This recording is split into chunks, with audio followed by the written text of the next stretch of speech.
Sweeping review is set to recommend an end to government secrecy over foreign aid spending. The overhaul of AusAID, the body which manages foreign aid, is at the heart of a 6-month review of the effectiveness of Australia's foreign aid program. The report will be handed to the government at the end of April, and it's up then to the Foreign Minister, Kevin Rudd, to announce what, if any, of the recommendations he'll accept. The head of that review panel, Sandy Holway, sat down with Peter Lloyd to foreshadow some of the findings.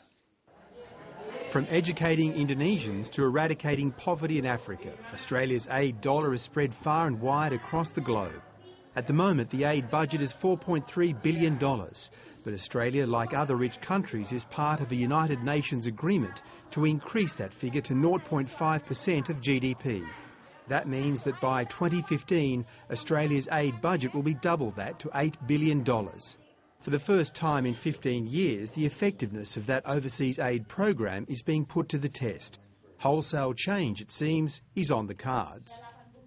I think our philosophy would be do less and do better. So some programs you'd recommend would be cut? Well, cut, amalgamated, consolidated.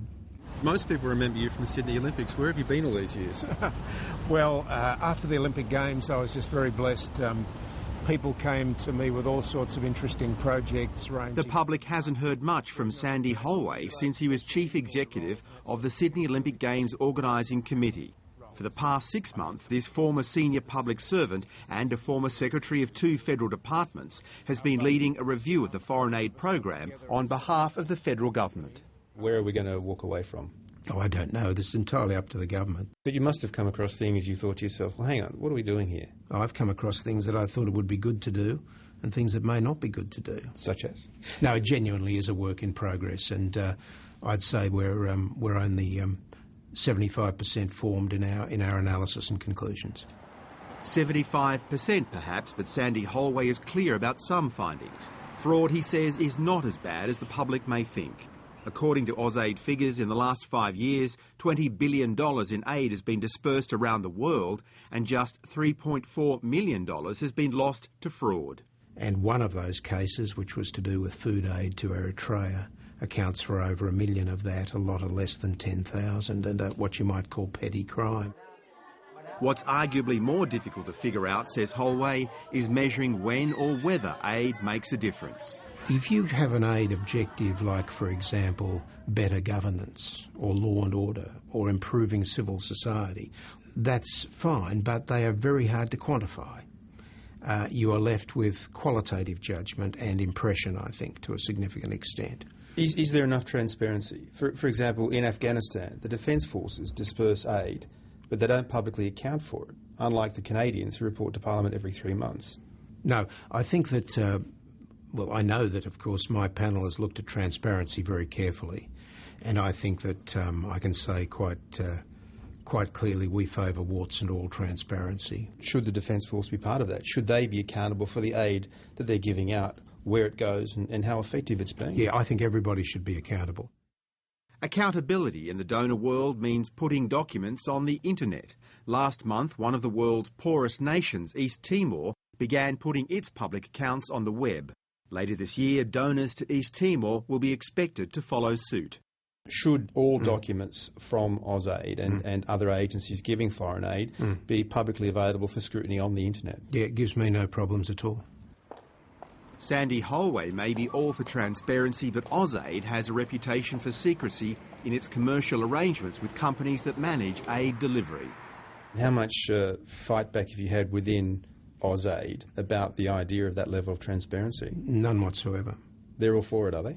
Well, as far as I can tell, I've heard no objection, but we're an independent panel and we'll call it as we see it anyway. No doubt. But a lot of the documents are currently declared commercial in confidence because of the kind of arrangements that AusAID has with large organisations. Now, if they maintain that stance, how are those documents to be transparently available to the public for their own inspection? Well, I think that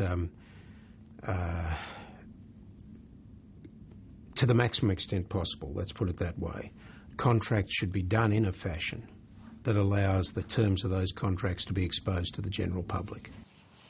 One of the biggest criticisms levelled at the aid program is the use of the national interest test in deciding spending priorities. It's how the then Howard government justified using foreign aid to build a detention centre on Nauru. I'm not quite sure what the framers of it meant who came up with that objective, and to my mind it is an ambiguous objective and is improvable. I don't think it's been... Should it be withdrawn? Should it be taken out of the equation? What, national interest? No, I certainly don't think so.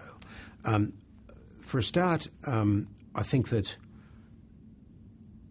the linkage between the aid program and national interest at the highest level is that arguably any poverty reduction and creation of a more prosperous and stable world will be in Australia's national interest. What about building offshore immigration detention centres like Nauru? That counts as foreign aid. How does that eradicate poverty and hunger? I personally, I speak as an independent chairman rather than a functionary of the government, and they can speak for themselves. I personally would not be comfortable with the notion that building a detention centre per se constitutes good development assistance.